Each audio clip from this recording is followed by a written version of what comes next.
Hello বন্ধুরা, কেমন আছেন? আশা করি ভালো আছেন, সুস্থ আছেন। আর আমি খুব একটা ভালো নেই।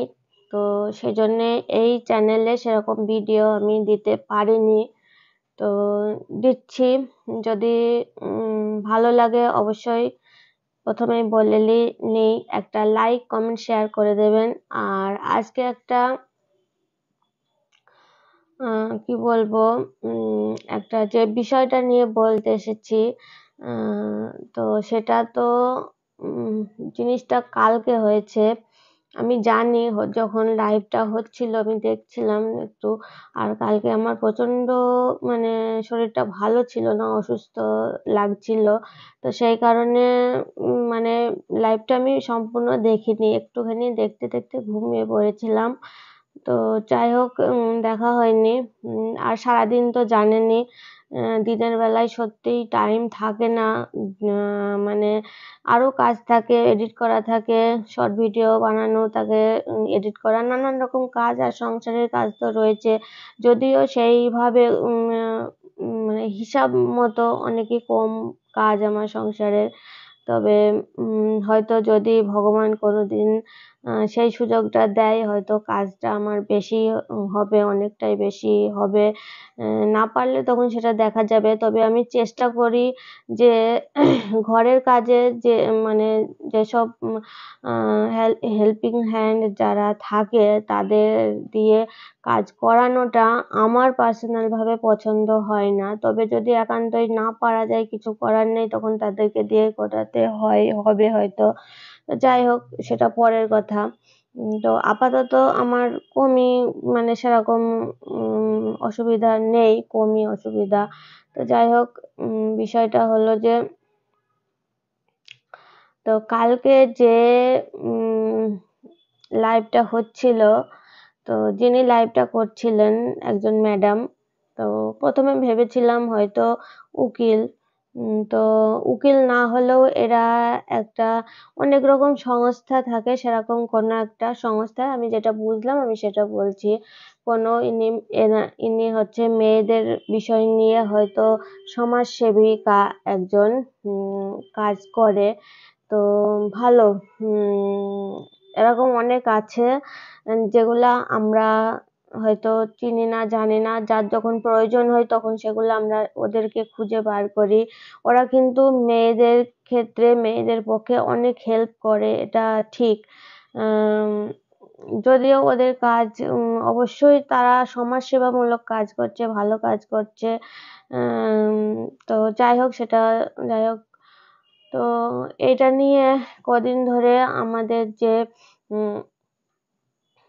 একটা মেয়ে, সবার নামটা তো আমি ধরতে পারছি না, যাকে পাগল সাব্যস্ত করছে কেউ, মানে পি-পাল আর কি দুই নামগুলাও আমার মনে আসছে না। বুঝতে পারছেন, ওই পাল পরিবারের যে মেয়েটাকে নিয়ে গন্ডগোল একটা বছর ধরে চলছে। এরা গন্ডগোলটা একটা আলাদা জিনিস। আর এদের গন্ডগোলটা হয়তো শ্বশুরবাড়ির দিক থেকে হয়তো একটা নাটক মানে বলে চালাচ্ছে। কিন্তু মেয়েটার বাড়ি থেকে মানে আমি যেটুকু দেখেছি, আমার এটা মানে সবটাই আমি আমার মত থেকে, আমার ব্রেন থেকে যেটুকু বুঝি আমি সেইটুকুই বলি। বিষয়টা হচ্ছে যে মানে দুটো দল থাকছে এখানে। এখানে আমাদের ম্যান্ডির নিয়ে একটা হলো, তারপরে রিনার নিয়ে মানে একটা বিষয় হলো। এখানে রিয়াকে নিয়ে হচ্ছে। এই একজন এক একটা। কিন্তু রিয়া যেটা করছে, রিয়ার ছেলের অসুখটা এরা মিথ্যে নাই। কিন্তু রিয়া যে জিনিসটা করে যাচ্ছে সেগুলা অনেকেই অনেকেই মানে সেটা ঠিক করছে না আরকি। ওর ভিতরে অনেক ক্যাচাল আছে, এটাই। আর তাছাড়া রিনা আর ম্যান্ডি যা করেছে, ম্যান্ডি তো এখন ফুল দমে শ্বশুর শাশুড়ি হাজবেন্ডের সঙ্গে মানে সংসার করছে এবং তারা খুবই ভালোবাসছে। তো এর থেকে কি মনে হয় না যে এগুলা কি সত্যি?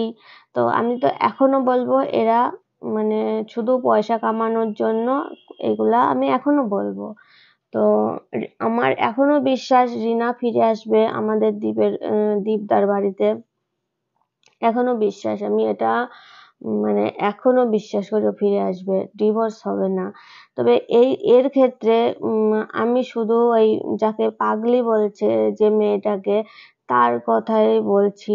তো সে যেভাবে কথা বলে না, হ্যাঁ আমি আমি কথা বলি, সেই কথাগুলাও অনেকটা মনে হয় যেন আমি একটু বাচ্চা মেয়ে কথা বলছে এরকম মনে হয়। সেরকম ওর কথাগুলাও মানে ওইরকম টাইপের একটা কথা বলে। তো ওরকম করে কথা বলে। আর সবচেয়ে বড় কথা, বেশ মেয়েটা উঁচু লম্বা আছে মোটামুটি, বেশ ইয়ে। তো যতটা বড় ভাবতাম অতটা বড় ও নাই, অতটা মানে মানে ম্যাচুরিটি ওর ভিতরে আসেনি, এটা হচ্ছে বড় কথা।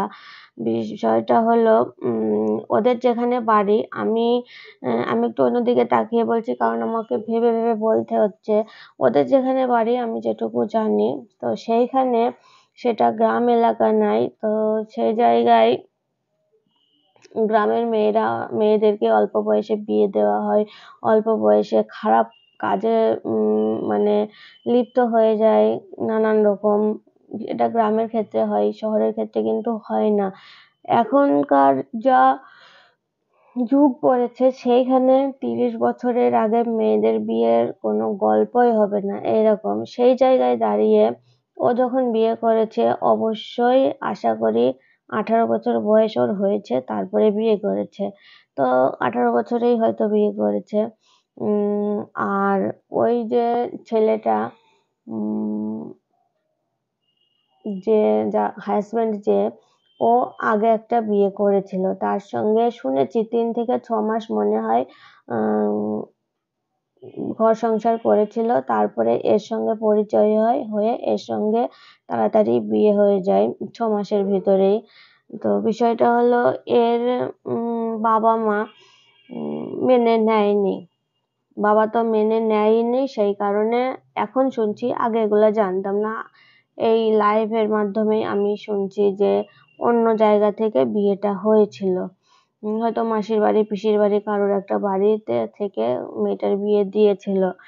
তো আমি বলবো ওর বাবাটা হচ্ছে মানে নিজের বাবা নাই, কিন্তু নিজের বাবা না হলেও শুনেছি 17 বছর ধরে মেয়েটাকে 17 বছর ধরে একটা মেয়েকে, 17 বছরটা তো কম না, একটা মেয়েকে আগলে মানুষ করা, তার প্রতি এমনিতেই একটু মায়া আসবে। আর তার নিজের যখন বাচ্চা নেই, তো সেখানে ওকেই ও মেয়ে হিসাবেই মানে। তো সেই ক্ষেত্রে বাবা হিসাবে ওর জায়গায় ও একদম ঠিক আছে। কিন্তু মাও ঠিক আছে, কিন্তু মারা যেহেতু মেয়ে ফেলতে পারে না, সেহেতু অনিচ্ছা সত্ত্বেও সেগুলা মেনে নিতে হয় অনেক সময়। কিন্তু এরা ভুলটা এই জায়গায় করেছে যে এত ছোট বয়সে এই জিনিসগুলো হচ্ছে না, বেশি হচ্ছে। সব আমি বলবো না, কিন্তু বেশি হচ্ছে যে অল্প বয়সেই, যেমন আমাদের ম্যান্ডির মেয়েকেই, এখন মেয়েটার বয়স হয়তো 6 বছর পেরিয়ে 7 বছরে পড়েছে মেয়েটা। তার হাতে একটা টাচ ফোন কিনা জানি না, তবে টাচ ফোন তো বটে, একটা ভালো ফোন, মোটামুটি একটা ফোন দেওয়া হয়ে গেছে। তাহলে এবার ভাবো, এখন বাচ্চা কার্টুন দেখছে, এরপর আস্তে আস্তে মানুষের বয়স বাড়বে, বিশেষ করে মেয়েরা যখন বড় হয়, মেয়েরা বড় হবে, মেয়েরা আস্তে আস্তে তাদের সবকিছু, ছেলে মেয়ে বলো, সবই শারীরিক গঠন বাড়বে। আর সঙ্গে সঙ্গে কিন্তু তার সঙ্গে তাদের সবকিছু চাহিদা, মেন্টালিটি সবকিছু পরিবর্তন হয়, সেই হিসাবে তাদের সবকিছুই পরিবর্তন হবে। তখন তো আর ওই কার্টুন নিয়ে বসে থাকবে না। তাহলে এই মেয়েটা যদি সেই সময় একটা অপরিণত বয়সে যদি একটা খারাপ কিছু ওই ম্যান্ডির মতো করে ফেলে, তাহলে দোষটা কার? দোষটা নিশ্চয়ই মেয়েটার নাই, দোষটা স্যান্ডির, ওর বাড়ির লোকের। তো সেই রকম ভাবে এদের ক্ষেত্রেও কিন্তু তাই হয়েছে। মেয়েটাকে আমি বলছি না হয়তো ওই ম্যান্ডির মেয়ের মতো 5 বছর বয়সে ফোন দিয়েছে, তা নয়। তবে এখন যা যুগ, সবার হাতেই ফোন থাকে। কিন্তু আমাদের বুঝতে হবে জিনিসটা, আসলে ফোনটা মানে সবার হাতে যে ফোন ছাড়া মানুষের মানে নিঃশ্বাস ছাড়া যেমন বাঁচে না, ফোন ছাড়া এখনকার মানুষ বাঁচবে না। আর ফোনের যে জিনিসগুলার মধ্যে মানুষ ডুবে থাকে, যেমন সেদিন ফেসবুক, ইনস্টাগ্রাম বন্ধ হয়ে গিয়েছিল কিছুক্ষণের জন্য, যদিও আমি সেটা জানতাম না এই কারণে আমিও ফোন নিয়ে থাকি। যেহেতু আমি একা থাকি বাড়িতে, তবে যখন মানুষ থাকে তখন আমি ফোন নিয়ে থাকি না। আমার ভালো লাগে না ফোন নিয়ে থাকতে। যখন একা থাকি তখন ফোন নিয়ে থাকি। তবে ফোনের কাজ যেটুকু করি সেটুকু তো করি। তো সেইটুকুই সবার দম আটকে গিয়েছিল। যদি সত্যি ওগুলা বন্ধ হয়ে যায়, জানি একটা বন্ধ হলে আরো ২ টো অ্যাপ খুলে যাবে, সেটা কথা নয়। তো বুঝতে পারছেন এবার মানে কোন জায়গায় এসে আজকে আমরা দাঁড়িয়েছি। তো সেইখানে এই মেয়েটাকেও ওইভাবেই অল্প মানে ওই মেয়েটা হয়তো যখন দিয়েছে দেয়া মতো, কিন্তু দেয়া উচিত নয়। পড়াশোনাটা শেষ করুক। এখন বিষয় হচ্ছে না দিলেও হয় না। তবে যখন গিয়ে দেখতে হবে যে এই সময় একটা দরকার, অবশ্যই মেয়ে বাইরে থাকছে বা বাইরে পড়াশোনা করছে। তবে মেয়েটাকে সেই জায়গাটা তৈরি করে দিয়ে তবে তার হাতে ফোনটা দেওয়া উচিত। তো মেয়েটা ওইভাবে কথা বলে আমারও একটু বিরক্তি লাগতো। আমি ভাবতাম হয়তো ও ইচ্ছাকৃত এরকমভাবে কথা বলে, আমার পছন্দ হতো না। তো এখন দেখছি না, মেয়েটা সত্যি মানে ওর কথা বলার ধরনটাই এরকম। যেমন আমার কথা বলার ধরনটা এরকম, একেকজনের কথা বলার ধরনটা এরকম। তো মেয়েটা খুব অল্প বয়সেই ওটা করে। সবচেয়ে খারাপ যেটা সেটা হলো যদি একটা আইবুড়ো কোনো ছেলেকেও বিয়ে করতো তারপরেও এরকম হতো, সেটা একটা ছিল। ও কিভাবে একটা বিবাহিত ছেলের সঙ্গে এরকম করলো, আর সেখানে ওর মা-বাবা কিন্তু এখনো চায় না ওই ছেলেটার সঙ্গে ও সংসার করুক। ওরা চায় এখনো আমার মেয়েকে আমরা দেখে শুনে অন্য জায়গায় বিয়ে দেবো। এটা ওরা মা-বাবা একটুও ভুল করছে না। এই ক্ষেত্রে ওর মা-বাবাকেও অনেকে পাগল-টাগল বলে। এতে না, ওর মা-বাবার জায়গা থেকে ওর মা-বাবা একদম ঠিক। আর এই যে মেয়েটা, এই মেয়েটা মানে কি বলবো,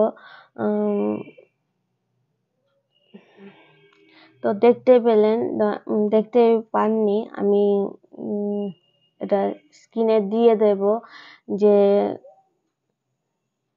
কতটা মানে কষ্ট ও পেল। আমি প্রথম থেকেই দেখেছি ওর ভিডিও, মোটামুটি দেখি, সবসময় সবটা দেখি বলবো না। ও হাত কেটে ফেলেছিল সুইসাইড করবে বলে। এটা স্বাভাবিক, নিজের ভালোবাসার মানুষ। দেখেন, টুকটাক খুটখাট অশান্তি বিয়ের পর প্রত্যেক ছেলেমেয়ের ভিতরে হয়।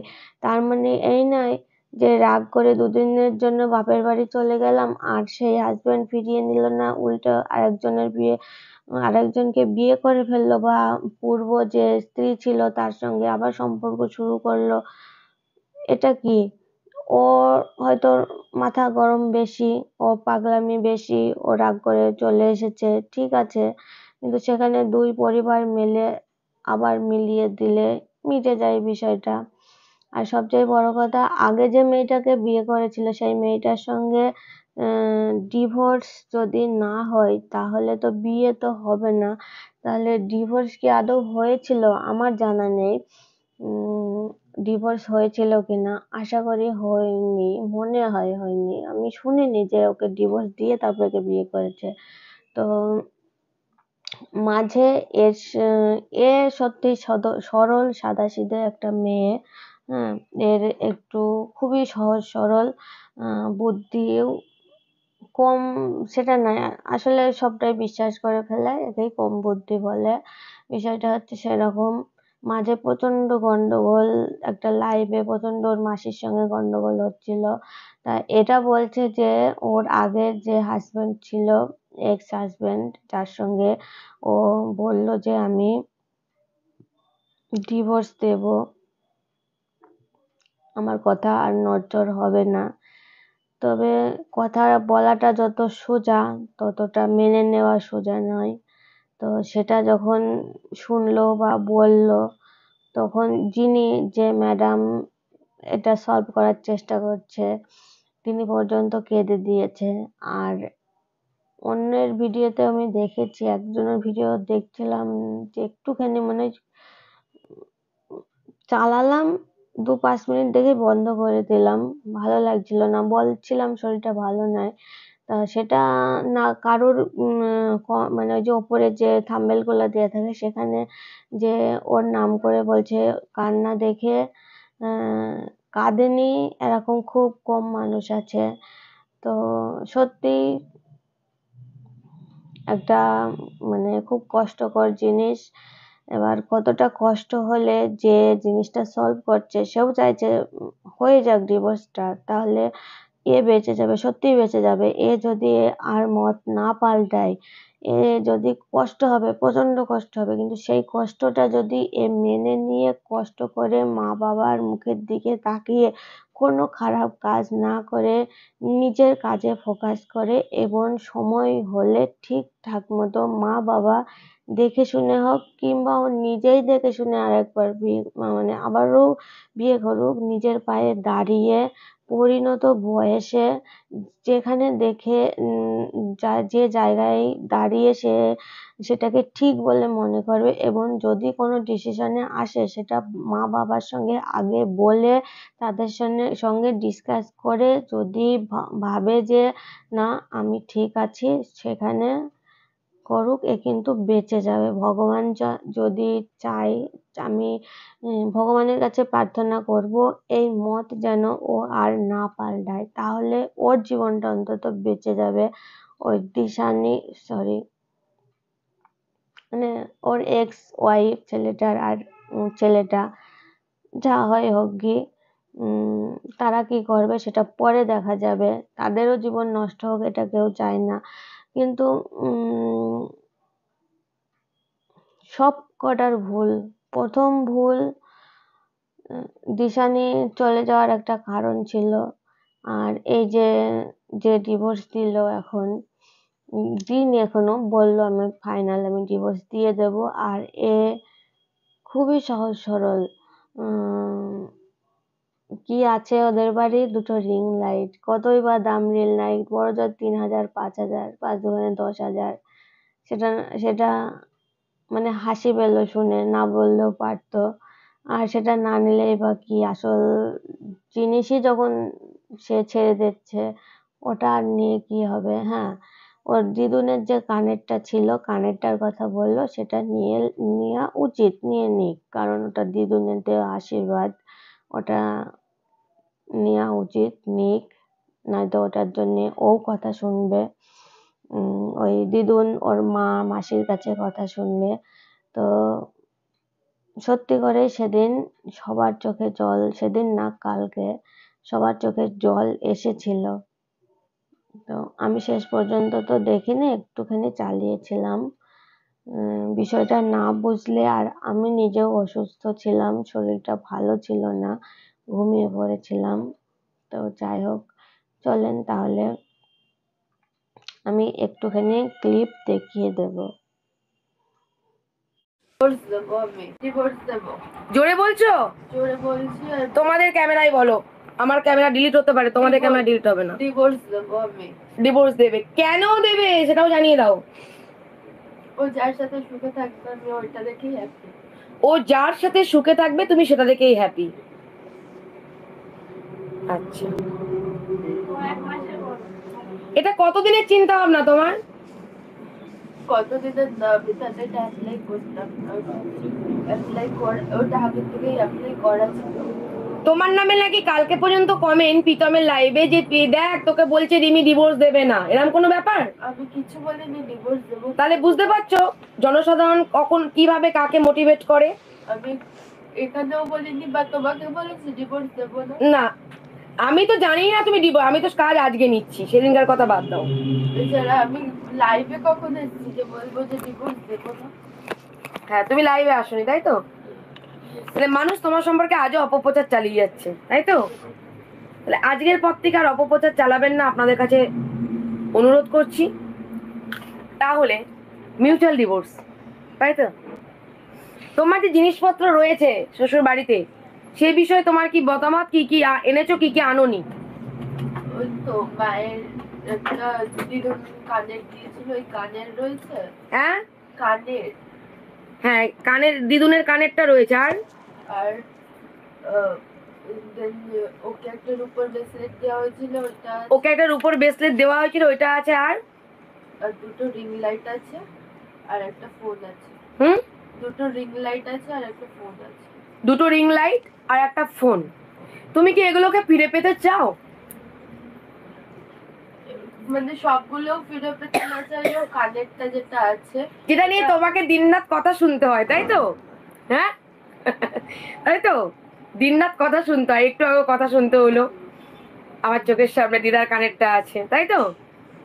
দিদার কানেরটা তোমার চাই, রিং লাইট আর একটা ফোন। ফোনটা কার কাছে আছে? ফোনটা কাঠে গিলা জল মশা ওর কাছেই আছে। নাই, ওর কাছেই আছে। ওর কাছে আছে।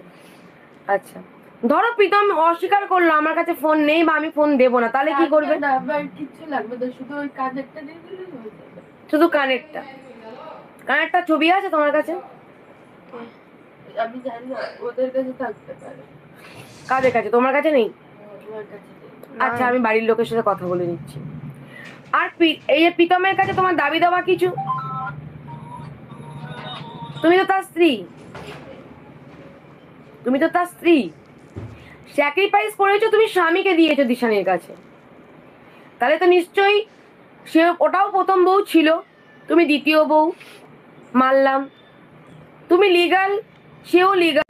মানুষের কথা আজকে সত্য হয়ে দাঁড়ালো যে তুমি সত্যিই পাগল। তার জন্য জীবনে যে সব থেকে মেয়েদের বিয়ের মানুষকে কখনো কেউ ছাড়তে পারে না।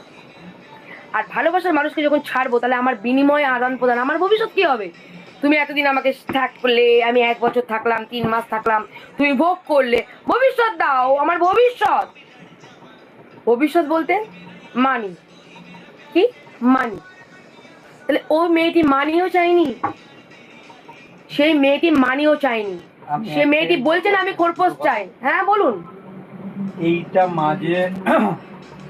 মাঝে একটা উঠেছিল যে সোশ্যাল প্ল্যাটফর্মে, হ্যাঁ, যে আমরা মানির জন্যে তো সেই জায়গায় দাঁড়িয়ে থেকে আমার সাথে যা ঘটনা ঘটেছে আমি সবই দেখতে পেয়েছি, আপনারা সেটাও দেখতে পেয়েছেন। আমার কিছু মুখ দিয়ে বলার নেই, কারণ আমি এসব নিয়ে কোনো আলোচনা করতে চাইছি না। হ্যাঁ, রেকর্ডটা আমি অবশ্যই শোনাবো আপনাদের কাছে, আর সেটা এখন নয়, কারণ ওনাদের গাড়ির যে ড্রাইভার দাদা এসছেন বা ভাই এসছেন, ওনার বাড়ির লোক অসুস্থ, এবং রিমির বাড়ির বাবাও, মিকির বাবাও ভর্তি রয়েছে আইসিইউতে। তো সেই কারণে আমি এটা পরে বলবো, ওরা চলে যাওয়ার পর। আমার যতটুকু খবর এখানে দেওয়া দরকার এই কেসটা নিয়ে, সেটা হলো কি, প্রীতম কালকে কথা হয়েছে মঙ্গলবারে আসবে, এবং প্রীতম এবং যে ম্যাডাম কালকে লাইভে এসেছিলেন রাতের বেলাতে, প্রীতমের লাইভে, তিনি লাইভ শেষে আমাকে ফোন করেছিলেন রাতের বেলাতে, ওটা শোনাবো আপনাদেরকে, সবাইকে শোনাবো। তো তিনি প্রীতমকে কনফারেন্সে নিয়েছিলেন, তিনি প্রীতমকে বুঝিয়েছেন, এবং উনিও সাথে রয়েছেন, উনিও চাইছেন সমস্যার সমাধান প্রথম দিন থেকেই। উনি কি বললেন আমার সম্পর্কে আমার দেখা দরকার নেই, আমি যতটুকু ওনার সম্পর্কে বলার প্রয়োজন মনে করছি ততটুকুই বলবো। নেগেটিভ পজিটিভ সেটা আপনারা সিদ্ধান্ত নেবেন, কিন্তু আমার কাছে ওনার যেটুকু পজিটিভ লেগেছে সেটা আমি বলছি। জীবনে ঘাত প্রতিঘাত নেগেটিভ তো আছে, ওটা ছেড়ে দিন। আমি এটা বলি, উনি যেটা ওনার যেটা পজিটিভটা, সেটা হলো উনি চেয়েছেন প্রীতম এই সমস্যা থেকে মুক্তি পাক, আর আমি চেয়েছি 3 জনাই এই সমস্যা থেকে মুক্তি পাক। সঙ্গীতা ম্যাডাম চেয়েছেন প্রীতম এই সমস্যা থেকে মুক্তি পাক, রিমির কি হলো দেখার দরকার নেই। আমি চেয়েছি প্রীতম এই সমস্যা থেকে মুক্তি পাক, রিমি এই সমস্যা থেকে মুক্তি পাক, দিশানি এই সমস্যা থেকে মুক্তি পাক। 3 জনাই। আমি তো বাবলি মুখার্জি, আপনাদের দেওয়া সম্মান সমাজসেবিকা, তাদের কিন্তু সব পদ আছে, আমার কোনো পদ নেই। আমি এই কাজে অল ইন অল, মানুষের ভালোবাসা এবং আশীর্বাদ নিয়ে আমি কাজটা করি। তাদের ডেজিগনেশন আছে বড় বড়, তাদের ডেজিগনেশন নিয়ে তারা 3 জন সমাজসেবিকা, আপনাদের জনসাধারণের একজন সমাজসেবিকা, তাদের পদাধিকারী সমাজসেবিকা 2 জন, তাদেরকে সম্মান জানাই, সম্মান জানিয়ে তাদের উদ্দেশ্যে বলবো এটাই যে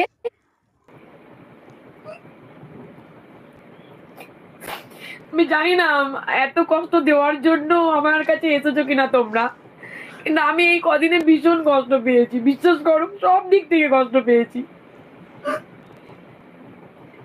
আমি কষ্ট মোচন করবো কি, আমি নিজেই কষ্ট পাচ্ছি তোমার কষ্ট দেখে, প্রীতমের কষ্ট দেখে, দিশারির কষ্ট দেখে, সবার কষ্ট দেখতে গিয়ে আমি নিজেই কষ্ট পেয়ে যাচ্ছি।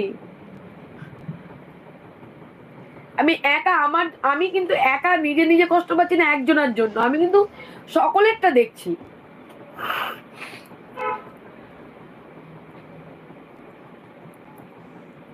মাথাটা নিচে নামিয়ে দাও। পরবর্তীতে মত চেঞ্জ করবে না তো বোন? এখনো সময় আছে, টাইম নেবে কি না এক থেকে মুক্তি নেবে আমার মাধ্যমে? মত চেঞ্জ করবে না, আচ্ছা ঠিক আছে, আপনারা সঙ্গে থাকুন। প্রীতমও বলেছে মঙ্গলবারে আসবে, আমি প্রীতমকে একটা ফোন করবো এখন আপনাদের সামনে। আমি নির্লজ্জ বেহা, আমার কোনো লজ্জা নেই। আমার সম্পর্কে মানুষ হাজার কথা বললেও আমার কোনো কষ্ট পাই, কিন্তু গায়ে লেগে থাকে না, কারণ আমি একটা মানুষ। হ্যাঁ সবই নাটক, এখানে যা চলছে সব নাটক। খালি আপনারা যেসব কমেন্ট করছেন আপনারা একমাত্র ঠিক বলছেন। আপনারা নাটক দেখছেন, আপনারা নাটক শিখুন। এরম নাটকের রঙ্গমঞ্চে ভগবান যেন আশা করি আপনাদের না ফেলে, আপনাদের যেন এই নাটকের রঙ্গমঞ্চে যেন ভূমিকা পালন না করতে হয়, আমি এটুকুই বলবো। যারা বলছেন নাটক, একটা জীবনের সব শেষ হয়ে গেল সেখানটা করে এখনো পর্যন্ত যারা বলছেন যে এটা নাটক, তাদের জীবনে যেন কোনোদিন এই ধরনের নাটক, এই মেয়েটির মতো নাটক, তাদের পরিবারের কোনো মা ভাই বোন যেন এই ধরনের নাটকের রঙ্গমঞ্চে যেন ভূমিকা না পালন করেন, মহাদেবের কাছে এই প্রার্থনাই করব। যারা এখনো পর্যন্ত এই মেয়েটির সমস্ত স্যাক্রিফাইসের পর, যেখানে একটা মেয়ে বলছে আমার তার স্বামীর কোনো পয়সা লাগবে না, আমি আমার স্বামীকে প্রথম স্ত্রীর কাছে ফিরিয়ে দিলাম, আমি আমার স্বামীকে খালি রিং লাইট আছে, ফোন আছে, সে কখনো বলছে না আমার কাছে এখানে এত এত অর্নামেন্টস আছে, তারপরও আপনারা কোন মানসিকতা নিয়ে জন্মগ্রহণ করেছেন পৃথিবীতে আমি জানি না, কোন মনুষ্যত্বের পরিচয় আজও কমেন্ট করে দিচ্ছেন আমি জানি না। তবে আমি বলবো যেন আপনাদের জীবনে যেন এই ধরনের ঘটনা কোনোদিন না ঘটে, আপনাদের বাড়ির মা বোনেদের জীবনে যেন এই ধরনের ঘটনা না ঘটে, কারণ চরম শত্রুরও কখনো মৃত্যু কামনা করতে নেই বলে জেনেছি, কারণ গীতাটা নিয়ে বসে রয়েছি। তার জন্য আজকে আপনাদেরকে আমি আপনাদের মঙ্গল কামনা করি, আপনাদের পরিবারের মঙ্গল কামনা করি, আপনাদের মা বোনরা যেন সুরক্ষিত থাকে, আপনি যেন নিজে মেয়ে হয়ে সুরক্ষিত থাকেন, আমি এটাই চাইবো আপনাদের কাছে। যারা আজও এখনো পর্যন্ত এই মেয়েটির এত স্যাক্রিফাইসের পর তারপরও বলে যাচ্ছে নাটক করছে পাগল নাটক করছে, তাদেরকে বলবো হ্যাঁ নাটক করছে, নাটকটা শেষ হবে যাতে আর দেখতে না পান, ও যাতে না শুনতে হয় যে ও নাটক করে গেছে। এই নাটকটা শেষ একটা মুহূর্ত চলে এসেছে। 3 বছর ধরে দেখেছেন, 3 বছর ধরে এই ধরনের ইউটিউবে কন্ট্রোভার্সিতে মানে বহু মানুষ ফোন করেছেন আমাকে, তার মানে ওদেরকে কত লোক কত বাজে কমেন্ট করেছেন। আমি তো তাও ফোন অর্ধেক ফোন তুলিনি, আর আমি আজকে এখনো পর্যন্ত কারো ফোন তুলবও না। কেউ এখন যদি কোনো মতামত কারো সম্পর্কে হয়ে ব্যক্ত করেন, এটা করা ঠিক, ওটা করা ঠিক, এটা করা ঠিক, 1 সপ্তাহ ধরে আপনারা টাইম পেয়েছেন, এখন আপনাদের কোনো মতামত শুনবো না, কারণ এখন আমি অফিসের কাজ করছি, এখন জনসাধারণের মতামত নিয়েছি, জনসাধারণের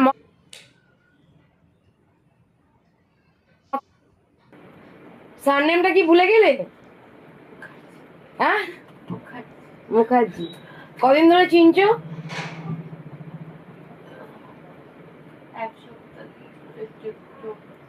একটু ভালো না খারাপ মানুষটি? ভালো, যদি খারাপ বলো কোনোদিন পিটুনি খাবে কিন্তু, ঠিক আছে? তুমি কিন্তু, আমি তো বুঝতে পারছো জনসাধারণ তোমার নামে নাকি,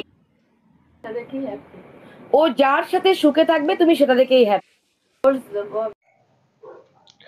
তো বন্ধুরা দেখলেন, এই যে যেটুকু দেখালাম এটুকুই শেয়ার করলাম সবাই হয়তো অনেকেই শেয়ার করেছে, তো আমি এটুকুই একটুখানি শেয়ার করলাম। কারণ মানে অনেক বিধিনিষেধ আছে, পুরোটাই শেয়ার করা যেত, করার মতো নেই।